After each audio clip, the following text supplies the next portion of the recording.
I have two toddler sons. They're just like any other toddler and are pretty self-absorbed. Currently, one adores cars and the other one loves the color red. Toddler 1 won't play with anything but cars, and Toddler 2 will only play with red toys. My mom hosted a party the other night and one of my aunts came. She bought a bunch of gifts for all the kids. The older kids were respectful and accepted their gifts, but my sons glanced at the toys, noticed they weren't cars or red, and moved on to something else. After realizing that, she looked upset. I thanked her for the toys and joked about how unpredictable toddlers are, but she rolled her eyes and said, "That was rude." I told her they were toddlers and she said, "So? My kids knew how to say thank you by age 3. I told her they can say please and thank you, but they're still learning." She made a noise and said, "Learning to be rude." I told her she was being a little sensitive and that they were babies. They don't even understand the concepts of being rude or ungrateful. She got annoyed and said, "Fine then, don't expect any more presents after today," and that she hates entitled parents like me who are blinded by their children and think they can do no wrong. I said whatever and told her she could keep the gifts she bought for today since my kids couldn't care less about them. She got all red in the face and said she now knew why the boys are so rude, but I just grabbed my kids and my husband and left. I was extremely angry, but now I'm just in disbelief. Who gets offended by a toddler? My mom says my aunt is very upset with me and is threatening to uninvite us from her Christmas dinner my aunt is hosting this year unless I apologize and promise to raise my kids better. My mom thinks we're being ridiculous and I should just say sorry, but I said no. Am I the idiot? I just can't wrap my head around why she's so angry. Edit, first, to be more specific, the boys are young toddlers. Second, I feel I made this clear, but I apologized and thanked my aunt before anything else. The boys had already run off to their dad and were preoccupied with him by the time I got to my aunt, so dragging them over and trying to get a thank you out of them felt like a waste of time for all of us.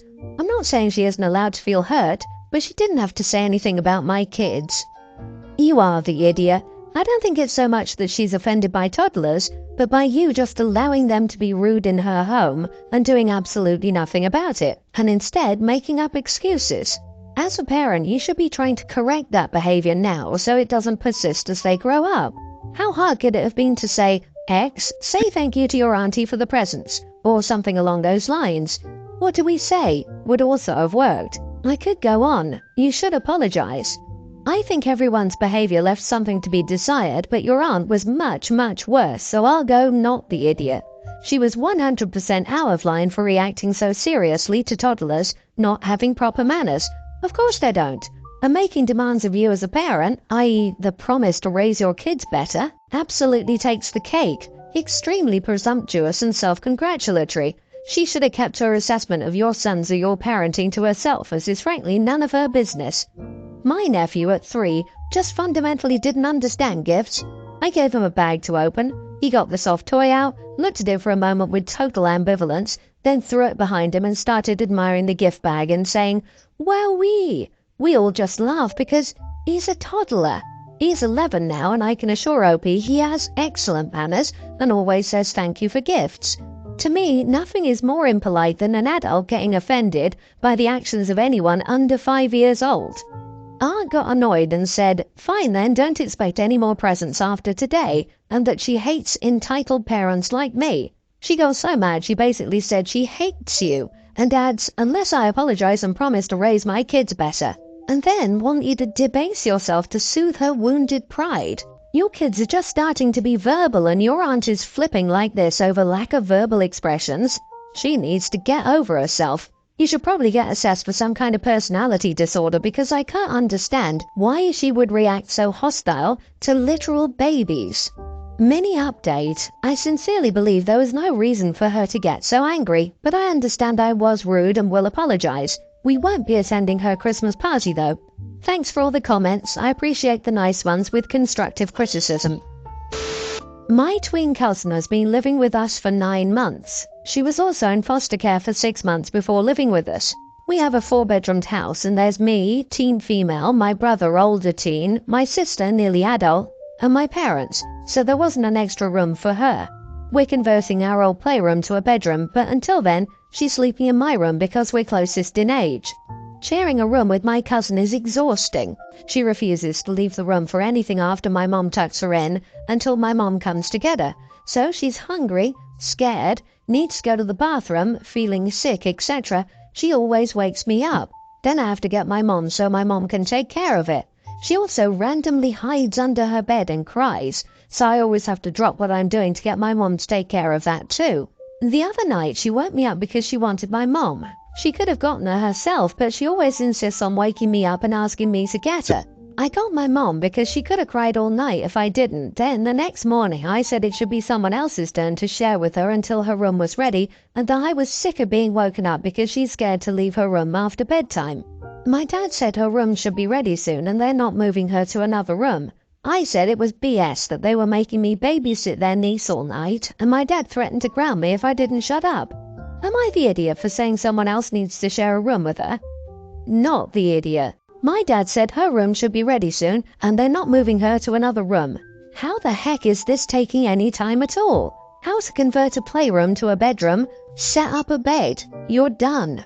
So what happens if OP tells CPS about how she's losing sleep and her parents have threatened her with retribution simply for asking for a break from the burden of overnight childcare so that she can get the rest necessary for her physical and mental health? The kid should be in with OP's parents. It sounds like your cousin has suffered severe trauma and needs a great deal of support. Is she in therapy? If not, she should be. It's unfair that your parents have put you in the position of being a support person for this child when you're not qualified to do so.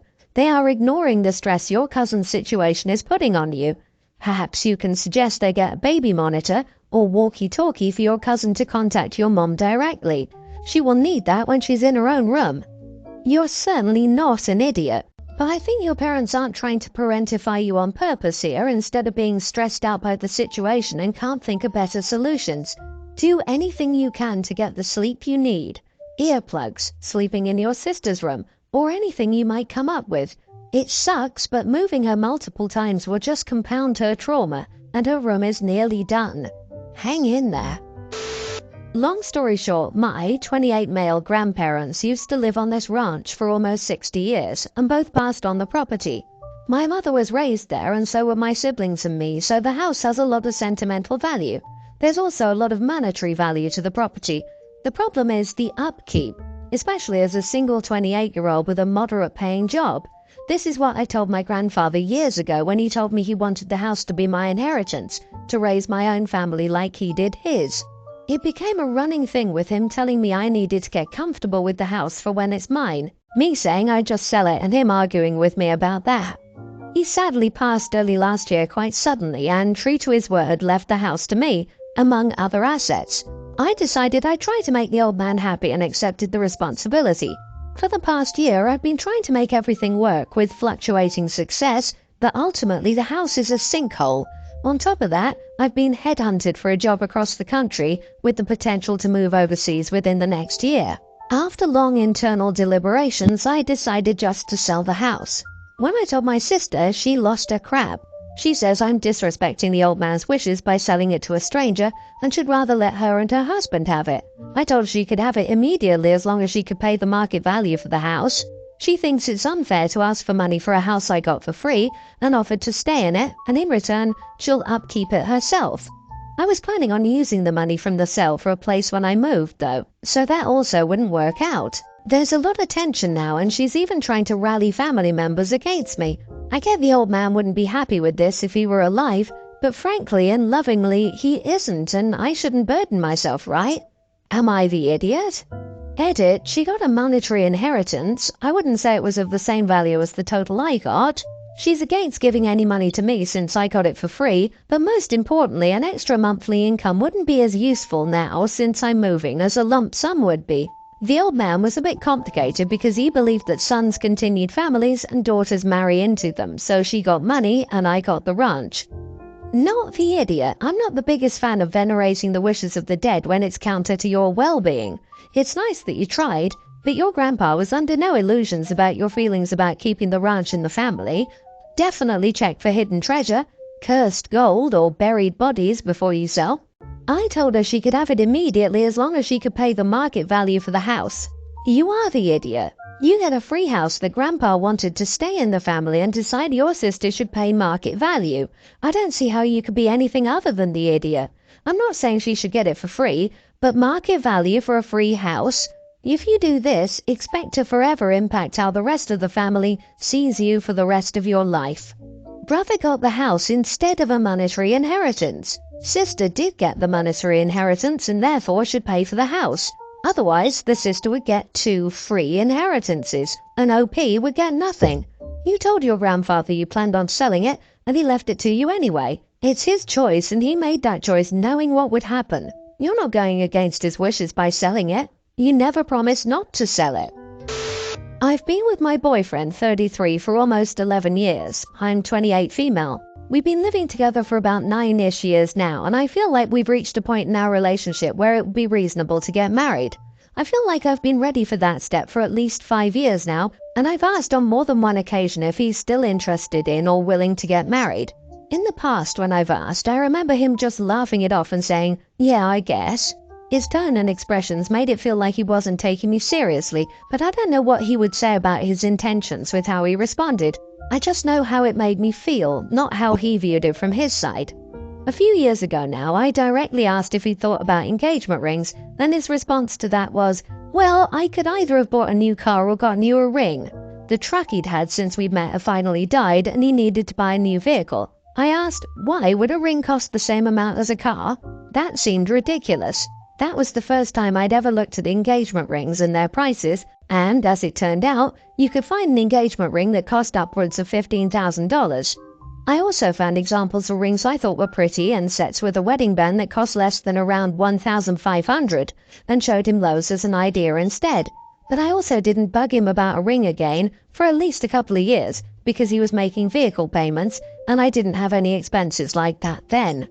Time passed and I finished my university degree, which had been another reason he'd brought up before that getting married wasn't a priority while I was in school.